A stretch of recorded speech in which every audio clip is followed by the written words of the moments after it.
Critics are always looking for contradictions in the Bible. If the Bible contradicts itself, then that's a pretty good indication that it's not inspired. So for centuries, critics have been looking for examples of contradictions. Most of them aren't very sophisticated, and many of them are actually created, and this can be done any number of ways. One of the most popular methods is to pull out two verses from their contexts and then set them against each other. But if we were to go back and actually look at the passages in context, then we would see that there's really no contradiction there. But another very popular method for manufacturing contradictions relies upon the biblical ignorance of the critic. And this often happens when the critic simply doesn't know anything about the biblical languages. Now, this is important. If you're trying to understand and critically analyze a text in another language, then you need to go back to that language if you really want to completely understand it. For example, if you're an English speaker and you're trying to understand something that was written in a language other than English, then you're going to have to rely upon the expertise of the translator. And translators don't always get it right.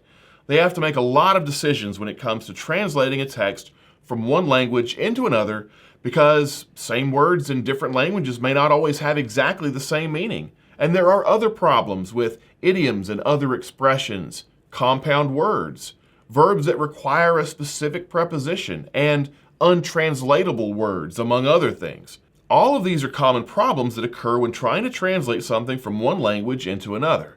So when you read a text that is a translation of something else, you're reading a product that required an immense amount of time and effort that probably involved a lot of decision making in bringing that text into your language from the original language.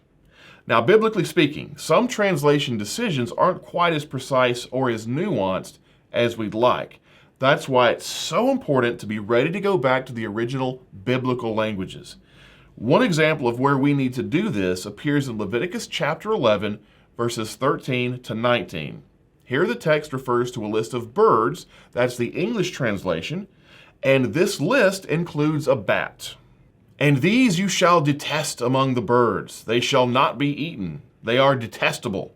The eagle, the bearded vulture, the black vulture, the kite, the falcon of any kind, every raven of any kind, the ostrich, the nighthawk, the seagull, the hawk of any kind, the little owl, the cormorant, the short-eared owl, the barn owl, the tawny owl, the carrion vulture, the stork, the heron of any kind, the hoopoe, and the bat.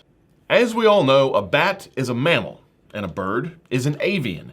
These are two very different types of creatures. So, is this a Bible contradiction? The short answer is no, and here's why. This is a case where we have to go back to the original language.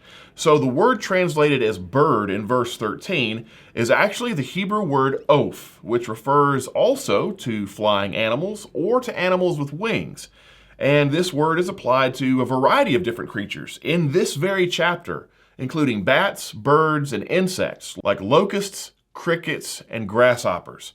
So the term very broadly means a flying animal, and a bat is a flying animal. So there's actually no contradiction here. In fact, if you look at your Bible in Leviticus 11:13, there's probably going to be a footnote in your text for birds that says something like, or flying creatures. That's sort of an alternative translation there. So again, it's very important to go back to the original languages whenever you find something in the Bible that's a little difficult to understand or seems like it doesn't quite make sense. If you go back and do a little investigation in the original text, more often than not, that's going to clear up the problem.